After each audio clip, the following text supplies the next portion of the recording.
পেট্রাপোল সীমান্তের ছবিটা তো দেখালাম, এবার চলুন যাই ঘোজাডাঙ্গা সীমান্ত। সেখানে কি ছবি? স্বাভাবিক ছন্দে ভারত বাংলাদেশের ঘোজাডাঙ্গা সীমান্তে যাতায়াত শুরু হয়েছে। অনুপম আমাদের প্রতিনিধি রয়েছেন। অনুপম, কি ছবি আজ সকাল থেকে ঘোজাডাঙ্গায়?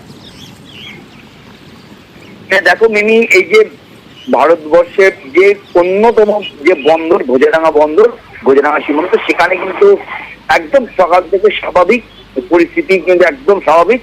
তার কারণ গতকালও আমরা কিন্তু দেখিয়েছিলাম যে ঘোজাডাঙ্গা বন্দরে কিন্তু আমদানি রপ্তানি স্বাভাবিক ছন্দে চলছে। আজও তাই সকাল থেকে কিন্তু স্বাভাবিক ছন্দে আমদানি রপ্তানি চলছে, এবং পাসপোর্টে যারা যাতায়াত করছে তারাও কিন্তু স্বাভাবিক ছন্দে কিন্তু যাতায়াত করছে। এবং যারা বাংলাদেশ থেকে ফিরছে, যেসব ট্রাক চালক বা যেসব বাংলাদেশি নাগরিকরা ভারতে ফিরছে, তাদের সঙ্গে আমরা কিন্তু কথা বলেছিলাম। তারা যেটা বলছেন যে এই মুহূর্তে আগের থেকে অনেকটাই শান্ত বাংলাদেশের পরিস্থিতি, অনেকটাই শান্ত। এবং তারা যেসব বাংলাদেশি নাগরিক তারাও কিন্তু আগের থেকে অনেকটাই কিন্তু আতঙ্ক কাটিয়ে উঠেছে এবং স্বাভাবিক ছন্দে ফিরছে বাংলাদেশ।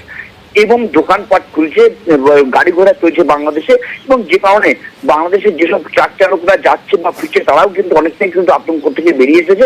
এবং খুব স্বাভাবিক ছন্দে এই দুদিন ধরে কিন্তু আমাদের এই যে ঘোজাডাঙ্গা সীমান্ত, এখান থেকে কিন্তু একদম স্বাভাবিকভাবেই কিন্তু আমদানি রপ্তানি ব্যবসা চলছে।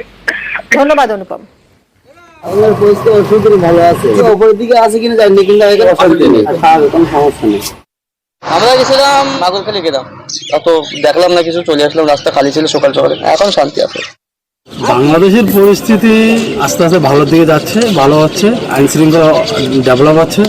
সরকার গঠন হলে পরিস্থিতি আরো ভালো হয়ে যাবে। অনেকটাই স্বাভাবিক, গাড়ি ঘোড়া চলছে, রাস্তা কোনো উশৃঙ্খলা নেই, সব ডিসিপ্লিন, দোকানপাট খুলছে। আমরা তো চাই প্রতিবেশী দেশের সাথে ভালো সম্পর্ক থাকুক। সে আসলো না আসলো এতে কিছু যায় আসে না, আমরা শান্তি চাচ্ছি। এই মুহূর্তে শান্তি এখনো পুরোপুরি আসে না, আস্তে আস্তে সময় লাগবে।